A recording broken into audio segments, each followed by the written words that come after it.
मगर मदीने की बात बता रहा हूँ। आप चाहे कितने गुनहगार सही, मैं चाहे कितना गुनहगार सही, मगर मदीने में इतना प्यार देते हैं हुजूर कि 8 दिन के बाद भी जब रुखसत होते हैं ना, तो मैंने चीखें मार मारते रोते हुए देखा है लोग, ऐसे दिल पे हाथ लगा लेते हैं हुजूर के बिन बुलाए कोई। मदीने में सबका सुकून है ना, आला हज़रत का सुकून मदीने में, मुफ्ती आजम का सुकून मदीने में, गरीब नवाज का सुकून, गौसुल आजम का सुकून, निजामुद्दीन औलिया का सुकून, मौला अली का सुकून, अबू बकर का सुकून मदीने वाले के पास है, उमर का सुकून। सबसे पूछा गया और फिर अर्ज़ की, या रसूल अल्लाह, कायनात के सब लोगों का सुकून आपके पास अल्लाह ने रखा है, आपसे बगैर जुड़े सुकून नहीं मिल सकता, मगर आपका सुकून कहां है? अल्लाह ने आपको किससे सुकून दिया है? तो फरमाया मेरे आका ने, अल्लाह ने मेरा सुकून मेरी बीबी खदीजा के पास रखा है। आला हज़रत फरमाते असहाबे कहफ को जिस तरह से गार में जाकर के सुकून मिलता था, मुफ्ती साहब तवज्जो करें, असहाबे कहफ को जिस तरह से गार में जाके सुकून मिलता था, वैसे ही हुजूर को खदीजा के पास जाके सुकून मिलता था। फरमाते कहफे अमनो अमा, पहली मां इस्लाम जिस दिन आया, ये उलमा की तरतीब है कि मर्दों में हजरत अबू बकर, बच्चों में हजरत अली और औरतों में सैयदा खदीजा, ये उलमा की तरतीब है, तरतीब। वरना जिस दिन इस्लाम आया उस दिन कलमा पढ़ने वाली का नाम खदीजतुल कुबरा, यानी दुनिया की पहली जो मुसलमान था वो था नहीं थी, वो सैयदा खदीजा है। और हुजूर ने पहले ही जाके सबसे पहले 5 की 5 आयतें किसे सुनाई? सैयदा खदीजा को। अरब के किसी दूसरे आदमी को नहीं सुनाई, किसी अपने रिश्तेदार को नहीं सुनाई। ये बताएं इसमें राज क्या था? बीबी को सुनाई, किसी मर्द को नहीं। हुजूर जानते थे कि इस्लाम औरत के ही जरिए आगे जाएगा, है ना। खदीजा अपनी बेटी फातिमा को सुनाएंगी और फातिमा हुसैन को सुनाएंगी और हुसैन करबला में नेज़े पे चढ़ के सुना देगा। तो जो है कि नहीं भाई, खदीजतुल कुबरा, खदीजतुल कुबरा पहली मां, पहली मोमिना। ये बात क्या कर रहा था? और अरब की सबसे मालदार औरत, इसका ईगो थोड़ा और कम कर दें, है ना, बहुत अच्छा माइक है। तवज्जो है नहीं, मतलब आवाज साफ आनी चाहिए और करीब कुर्सी करके बैठे, है ना, ताकि मैं जब आपसे कहूं तो एकदम आप काम कर दें अपना। कुर्सी करीब कर ले माइक के, हाँ बिल्कुल करीब ही रहना चाहिए। हाँ तवज्जो है कि नहीं मेरी? इधर देखें, आप इधर देखें। हाँ सुन रहे हैं तो कोई मसला नहीं, वहीं से भी सुन सकते हैं, वो ऐसा थोड़ी वहां पे कोई रोमिंग लग रही है। तवज्जो है कि नहीं मेरी बात पर? भी मैं क्या बात कर रहा था? अरब की सबसे मालदार औरत, पूरी अरब में इतनी मालदार औरत कोई, उनका लक़ब था मलिका अरब, अरब की मलिका। न इतने ऊंट किसी के पास, न इतनी बकरियां किसी के पास, न इतनी खेत खलियान और न इतना सोना किसी के पास, जिसने अकेला खदीजा के पास था। मगर मैं कहता हूं उन्हें जिस माने से देखो, उस माने में पूरी दुनिया में उनकी कोई मिसाल नहीं है। औरत कितनी अमीर आज भी हो सकती है, मगर इतनी अमीर नहीं होगी जितनी खदीजा है। क्यों? क्योंकि खदीजा के आंगन में जितनी बरकतें हैं और किसी दूसरी औरत के आंगन में हमने बरकत नहीं देखी। आपको मैं गिना रहा हूं, अगर आपकी नजर में कोई इतनी भी खानदान, किसी का स्टेटस, किसी की फैमिली इतनी बड़ी हो तो मुझे बताएं। खदीजा वो है जिसके दामाद का नाम मौला अली मुश्किल कुशा है, उसकी बेटी का नाम सैयदा फातिमा ज़हरा है, उसके नवासों का नाम इमाम हुसैन और हसन मुश्तबा है, और उसके शौहर का नाम मोहम्मद मुस्तफा है। सुभान अल्लाह, नारे तकबीर, नारे रिसालत, मसलकी आला हजरत हुजूर सैयद शबाहत मियां साहब क़िबला, नारे तकबीर। खदीजतुल कुबरा, मैं आज उनका जिक्र कर रहा हूं। आज वो देखेंगी जरूर अपनी नजर उठा के इधर को, मैं उसका जड़ का जिक्र कर रहा हूं। यहां से पूरी कायनात को सुकून मिला है, ये हुजूर का सुकून है। अम्मी आयशा फरमाती जितना मैंने जिक्र हुजूर की जबान से खतीजा का सुना इतना किसी का नहीं सुना। अच्छा आप बताएं शादीशुदा जिंदगी हुजूर की कितने साल की गुजरी? 38 साल।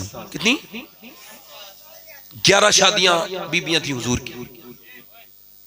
कोई बात नहीं, इनकी तो मैं पहले ही तारीफ कर चुका हूं, कुछ नहीं कहूंगा इनसे। समझ आया नहीं? हुजूर की कितनी साल उम्र, कितनी शादीशुदा? 38 साल।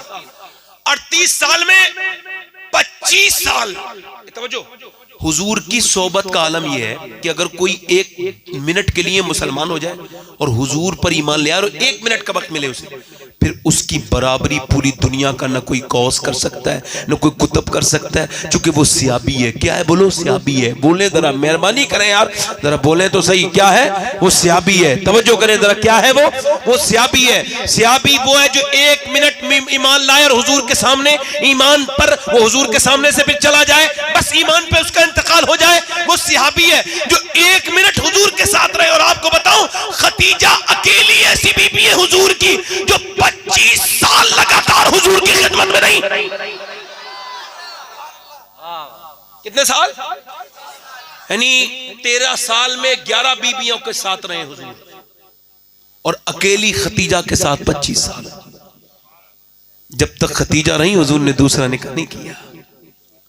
और हुजूर के साथ इनका निकाह हो जाना ये कोई इत्तेफाक नहीं, ये अल्लाह की मर्जी। किसकी मर्जी? बोले जरा।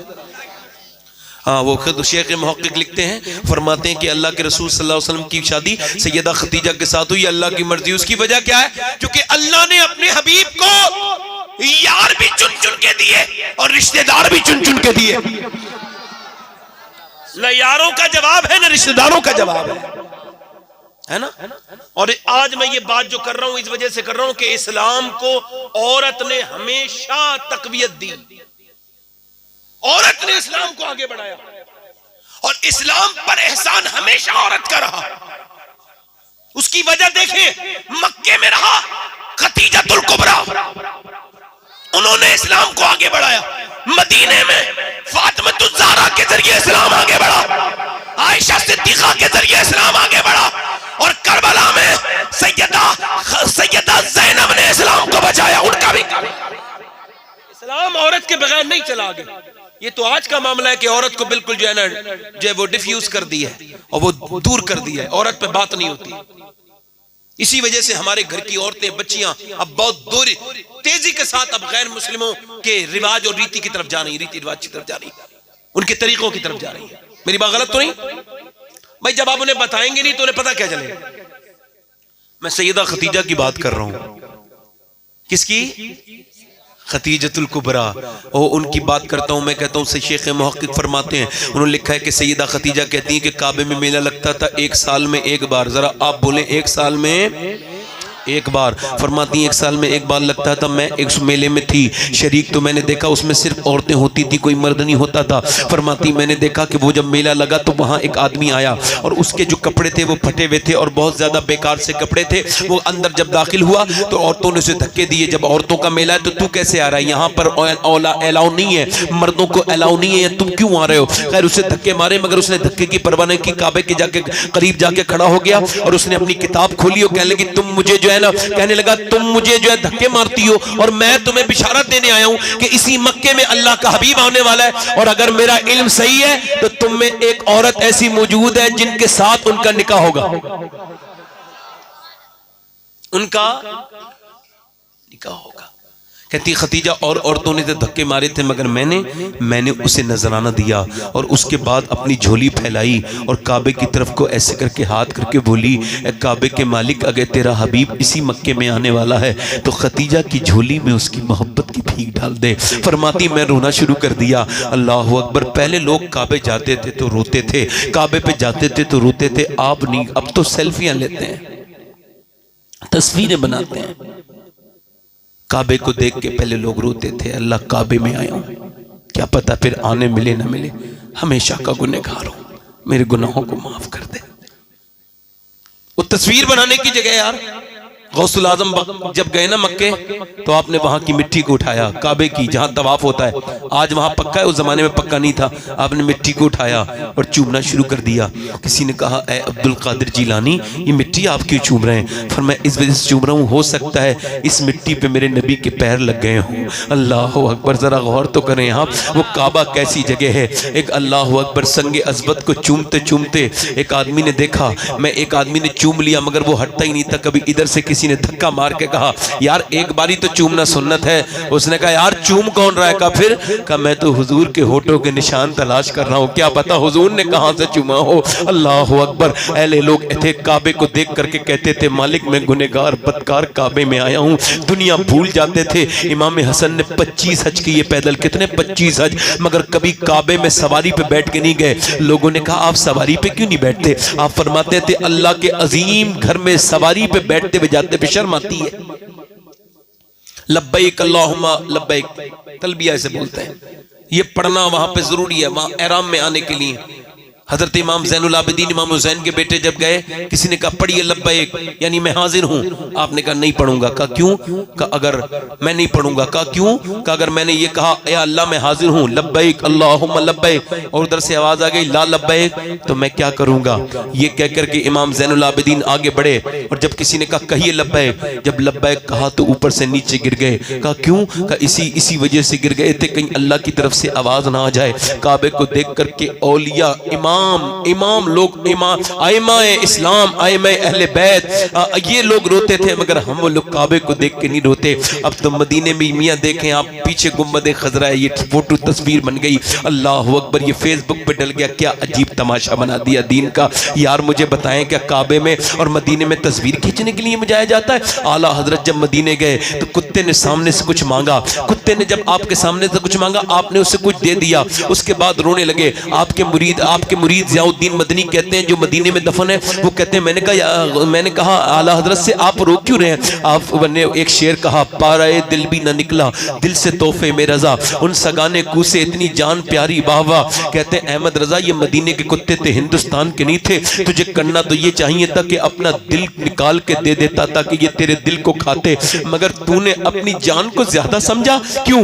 उन सगाने कूसे इतनी जान प्यारी वाह वाह, अपनी खिल्ली उड़ाई। अल्लाह अकबर। जुनैद बगदादी मदीने 40 साल की उम्र के बाद गए। जब 40 साल के बाद गए तो मवाजे शरीफ पे खड़े होते ही बाहर निकल आए। किसी ने कहा हम समझते थे थोड़ी देर रोएंगे, बैठेंगे, बात करेंगे, आपके हुजूर की बारगाह में जन्म के बिछड़े मिले हैं, आप रोएंगे, मगर ये क्या किया आपने? तो आप फरमाने लगे कि मैं इस वजह से वहां से आ गया कि मैं हुजूर के यहाँ आने से पहले सांस लंबा रोकता था, तो जब तक मेरा सांस रुका रहा मैं हुजूर की रोज़े पे रुका रहा। फिर मैंने सोचा जब सांस आने वाला है तो मैं जब मेरी नज़र में सांस लेना भी हुजूर की बारगाह में बेअदबी है। अल्लाह अकबर, सांस लेना बेअदबी है। और वहाँ पर आके क्या किया जा रहा है? तस्वीरें बनाई जा रही हैं, सेल्फियाँ। पहले लोग हमें मिलते थे तो हमसे दुआएं लेते थे, अब वो सेल्फियाँ लेते हैं। अब तो मियाँ स्टेटस की बुरी मार चल गई, स्टेटस ऐसी बदतमीजी चली है, ये नया फीचर गंदा निकला है, यहूदियों ने निकाला है। अब तो मुसलमान लड़कियां अपने स्टेटस लगाने लगी हैं। अल्लाह अकबर, शर्म की बात है। मुसलमान बेटी जिसे कभी किसी ने नहीं देखा था, आज वो अपना स्टेटस लगाने लगी है। और तो अपने बच्चों के फोटो, अपने घूमने के फोटो, अपनी प्राइवेसी। अरे यार उसमें एक प्राइवेसी का ऑप्शन भी होता है, मगर आपने ये जो अपना आम कर दिया। क्यों? रिश्तेदार देखें तो फिर उसके बाद झगड़ा हो। अब मियां सास बहू में झगड़ा और किसी की वजह से नहीं हो रहा है, वो स्टेटस की वजह से हो रहा है। माज़अल्लाह ऑनलाइन झगड़े हो रहे हैं कि तूने ये स्टेटस क्यों लगाया और उसने ये स्टेटस क्यों लगाया। अब वो इससे कह रही देखो तो इसका स्टेटस क्या लगाया। यानी अब झगड़े भी इस कदर अपडेट हो गए, इस कदर जो है वो इस कदर एडवांस झगड़े हो गए कि इसे देख करके अपने हालात, स्टेटस का मतलब होता है हालात। बच्चों की तस्वीरें लगाना क्या मतलब है इसका? किसी ने देखा बच्चे बीमार हो गए, हुजूर ने फरमाया नजर का लगना बरहक है।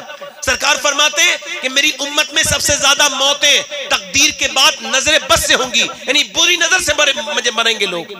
अपनी तस्वीरें लगाना, अपने फोटो लगाना, अपनी हालात दुनिया को बताना। मैंने अपनी जिंदगी में कभी स्टेटस नहीं लगाया और ना कभी लगाऊंगा। मुझे पता है हालात सबको नहीं बताने चाहिए, हालात सिर्फ रब को बताने चाहिए। सब सुनेंगे, मजाक उड़ाएंगे, तेरी अगर तुझे तकलीफ होगी तो मजाक उड़ाएंगे, और अगर तू कोई अच्छी बात लगाएगा तो वो जल जाएंगे। स्टेटस सबको दिखाने का नहीं होता। पहले मुसलमान लगाते थे स्टेटस, वो मोबाइल पे नहीं लगाते थे, वो मुसल्ला बिछाते रात के वक्त में और रोना शुरू कर देते, अल्लाह मेरी हालत ठीक नहीं है, मेरे स्टेटस बदल दे, मेरे रब मेरा स्टेटस बदल दे, मेरे हालात बदल दे।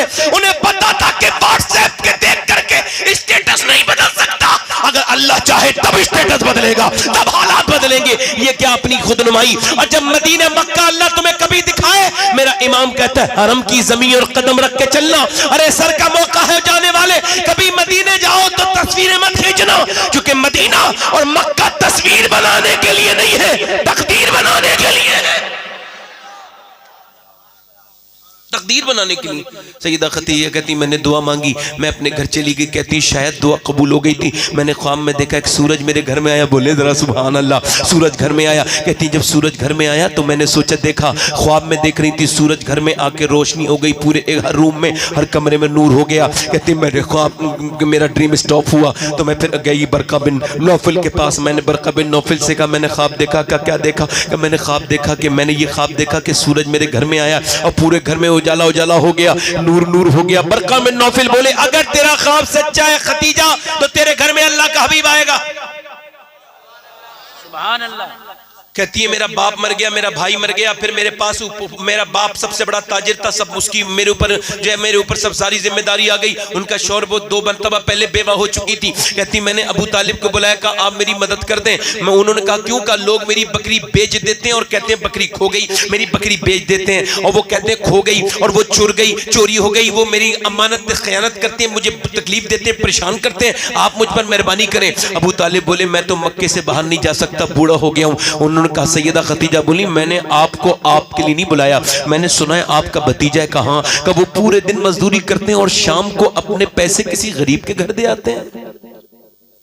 कहाँ का? मैंने सुना है वो खुद पेट पे पत्थर बांध लेते हैं मगर गरीबों के लिए मजदूरी करते हैं।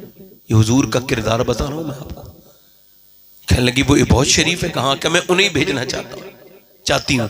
सैयदा खदीजा ने जब कहा, अबू तालिब बोले बड़ा गैरतमंद है, मेरा बेटा आएगा नहीं, मेरा भतीजा। कहने लगी आप इजाजत दें मैं उनसे कहूंगी। कहती हैं अल्लाह की मर्जी थी, मैंने नफीसा को भेजा, अपने मैसरा को भेजा, मगर कहती हैं वो एक दिन जब आए तो मैं अपने घर में कोई काम कर रही थी। कहती मेरा घर, अच्छा वो डायरेक्शन बता रही है अपने घर का। कहती न सूरज आता था तब रोशनी आती थी, जब जाता था तब रोशनी आती थी। कहती मैंने उस दिन देखा, मैं समझी कहीं सूरज ने अपना रास्ता तो नहीं बदल दिया। कहती मैंने देखा कि मेरे पूरे घर में नूर नूर फैल गया, उजाला ही उजाला हो गया।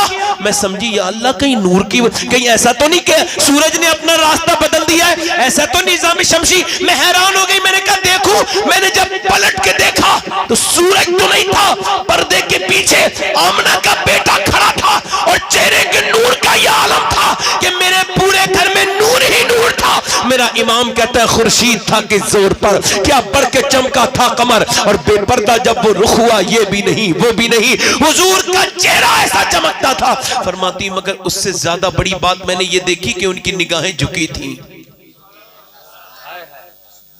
सबसे ज्यादा खास बात बता रहा हूं, वो कहती हैं और लोग आते थे तो झांक के देखते थे, देखें तो खदीजा कैसी है, अरब की मलका कैसी है। वो कहती हैं वो पहला शख्स था जिसे मैंने देखा नजरें झुकी थी। हकीम लुकमान ने अपने बेटे से कहा जब कहीं जाओ ना तो मैंने 8 नबियों से मुलाकात की, 8 बातें सीखी हैं, उसमें से एक बता रहा हूं जो जरूरी है। किसी घर जाओ तो अपनी नजरों को झुका के रखना, अगर तुम ऐसा करोगे ना तो अल्लाह तुम्हारे दिल में नूर पैदा करेगा और दुनिया में तुम्हें इज्जतें अता फरमा देगा। अल्लाह तुम्हें इज्जतें अता फरमाएगा, है ना।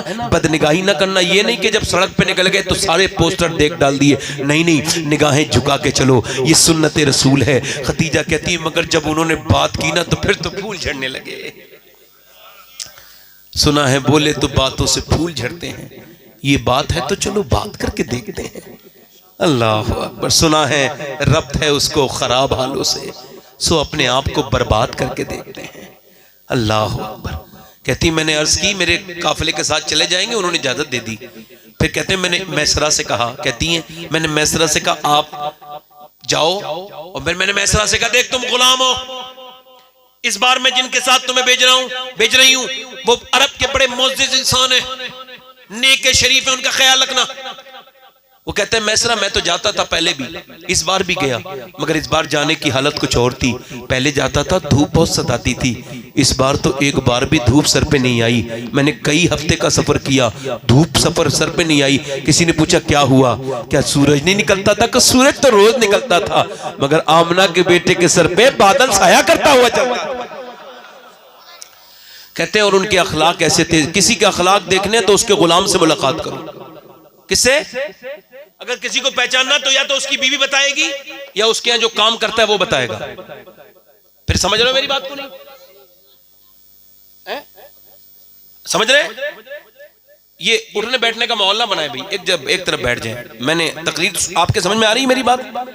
मैं आराम आराम से बोल रहा हूं, समझ आ रही है नहीं आ रहा आपके? माशाअल्लाह, बात को पूरा सुनना चाहिए ताकि बात का मकसद समझ आए, है ना?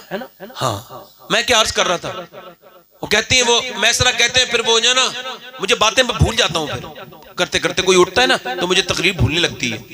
मैं कहता हूँ यार मैं तो दिल से बात कर रहा हूँ, ये बंदा क्यों नहीं सुन रहा है? इस बंदे को क्या मसला है भाई?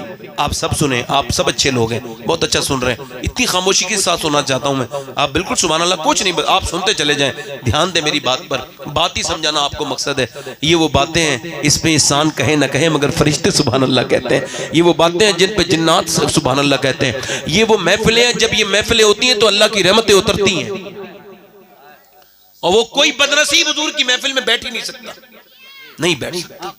हजूर की महफिल में जितने बैठे हैं सब खुश नसीब हैं। ये मैं हदीस से बयान कर रहा हूं, हदीस से, कोई बदनसीब यहां नहीं, सब खुश नसीब है अल्हम्दुलिल्लाह। मेरी बहनें भी सब खुश नसीब है माशाअल्लाह। वो कहती हैं, वो मैसरा कहते हैं कि मैं उनके साथ चला तो पहले मुझे खुद खिलाते थे, फिर खुद खाते थे। अल्लाह अकबर। अल्लाह के रसूल सल्लल्लाहु अलैहि वसल्लम की सीरत मुबारक से इतना मुतासिर हुआ मैसरा कि जब वापस आया तो खतीजा बोली ये बता कितना फ़ायदा हुआ? कहने लगी फ़ायदे ही पूछोगे या उनकी आदत भी पूछोगी? का क्या मतलब? कहा उनकी आदत तो देख लो, मुझे ऐसा करो आज़ाद कर दो। खतीजा का क्यों? कहा मैं ग़ुलाम हूँ ना, मुझे इतनी इज्जत मुझे मेरे माँ बाप ने भी कभी नहीं दी जितनी उन्होंने मुझे दी है। ये पूरे सफ़र में एक दिन भी डांटा नहीं। कहते मेरा काम अपने हाथ से कर देते थे, मैं शर्मिंदा हो जाता था। और कहते मैंने उनके जिस्म में से जैसी खुशबू आते देखी है वैसी कभी किसी कस्तूरी में भी नहीं सूंघी। कहते उनके जिस्म पे कभी मक्खी बैठती नहीं देखी, मैंने उन्हें कभी गुस्सा होते नहीं देखा, मैंने हर वक्त उन्हें मुस्कुराते हुए देखा है। अल्लाह अकबर। वो कहने लगा मैंने उन्हें देखा कि जब मंडी में लोग जाके कहने लगे झूठ बोलो, उनके पास आके मक्के के लोग आए कहने लगे लात उज़्ज़ा की कसम खा के झूठ बोलो तभी ये लोग तुम्हारा माल खरीदेंगे। हुजूर ने फरमाया मैं उन बुतों से नफरत करता हूं, उनका नाम क्या लूंगा? उन पत्थरों से नफरत करता हूं। फरमाया मैं सच बोलूंगा का नुकसान हो जाएगा।